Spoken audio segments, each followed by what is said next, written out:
ایک مرتبہ کسی نے افواہ پھیلا دی کہ رات کو مدینہ پاک پر کافروں نے حملہ کرنا ہے، افواہ پھیلی، تو وہ تو صحابہ تھے نا، وہ ہماری طرح تو کوئی بزدل تو نہیں تھے نا کہ باتیں سن کر، خبریں سن کر اس کے باوجود بھی ہم اسی رات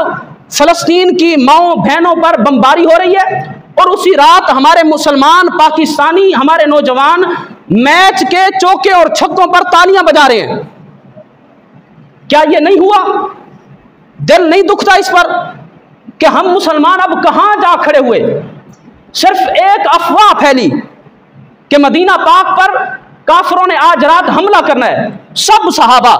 کسی کے پاس ڈنڈا تھا، کسی کے پاس تلوار تھی، کسی کے پاس ہتھیار تھا، کوئی نہتہ تھا، صحابہ کرام رضوان اللہ تعالی مجمعین سب کے سب مدینہ کی سرحدوں پر پہنچے، اور جب وہاں پر پہنچے تو پتہ چلا کہ یہ کسی نے ویسے افواہ اڑائی تھی، کسی کافر نے حملہ نہیں کرنا، حملہ کرنے کے لیے کوئی کافر نہیں آ رہا، ویسے کسی نے افواہ اڑائی تھی۔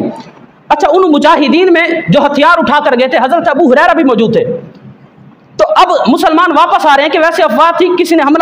کوئی حملہ ہونے والا نہیں ہے، تو جب مسلمان واپس آ رہے تھے حضرت ابو ہریرہ تلوار اٹھا کر سرحد پر ڈٹ کر کھڑے ہیں،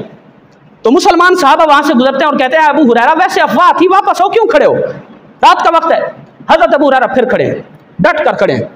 جو بھی گزرتے حضرت ابو ہریرہ کو کہتے ہیں جناب واپس تشریف لے آئیں، وہ ویسے افواہ تھی، کسی نے حملہ وغیرہ نہیں کرنا، لیکن حضرت ابو ہریرہ کھڑے ہیں۔ جب بار بار لوگوں نے کہا اے ابو ہریرہ یہ ویسے افواہ تھی، مہربانی کرو واپس چلو، تو حضرت ابو ہریرہ رضی اللہ تعالیٰ نے ایک حدیث سنائی۔ اس موقع پر اسلامی سرحد پر کھڑے ہو کر آپ نے فرمایا سنو میں تمہیں رسول اللہ کا فرمان سناتا ہوں، میرے نبی پاک علیہ الصلوۃ والسلام نے ارشاد فرمایا تھا اسلامی سرحد پر ایک لمحہ کے لیے پہرا دینا اور وہاں پر ڈٹ کر کھڑے رہنا حجر اسود کے سامنے قیام کرنے سے زیادہ بہتر ہے۔ حضرت سیدنا ابو ہریرہ رضی اللہ تعالیٰ نے فرمایا کہ کیا ہوا کافر نہیں آ رہے ہمارا مقابلہ کرنے کے لیے، لیکن میں رسول اللہ کی سنت پر اور حضور کے اس فرمان پر عمل کرنے کے لیے آج ساری رات ابو ہریرہ یہاں ڈٹ کر کھڑا رہے گا تاکہ حجر اسود کے سامنے عبادت کرنے سے زیادہ مجھے ابو ہریرہ کو ثواب ملتا رہے۔ تو اسلام نے یہ اندیا ہمیں عطا کیا ہے کہ اب بعض لوگ پاک فوج پر بھونکتے ہیں،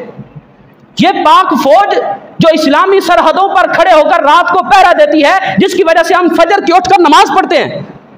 اگر یہ پاک فوج نہ ہوتی تو پتہ نہیں ہماری تہجدیں کہاں گئی ہوتی، ہماری 5 وقتہ نمازیں کہاں ہوتی، ہماری مساجد کہاں ہوتی، ہماری اذانیں کہاں ہوتی۔ تو ایک وہ فوجی جو سرحد پر کھڑا ہو کر صرف پہرا دے رہا ہے، نبی پاک صلی اللہ تعالی علیہ وسلم نے اس کی اتنی بڑی فضیلت بیان فرمائی۔